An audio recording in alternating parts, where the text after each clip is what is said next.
যারা বলেন কয়েকদিন জাহান্নাম খাইতে পরে তো জান্নাত পাবো, তাদের জন্য এই গাছ কাটা ফল দেখেন সহ্য করতে পারবেন? আমি শুধু একটু হাতটা দিয়েছিলাম, আমার অবস্থা খারাপ হয়ে গিয়েছে। দেখছেন কি অবস্থা, প্রতিটা পাতার ভিতরে কাটা, শুধু কাটা আর কাটা। আর আল্লাহ, তুমি জাহান্নাম থেকে আমাদেরকে হেফাজত করো। ভিডিওটা প্রচার করার জন্য একটি লাইক করে দিন।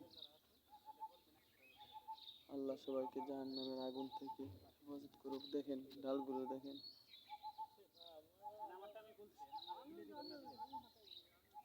কি কঠিন অবস্থা।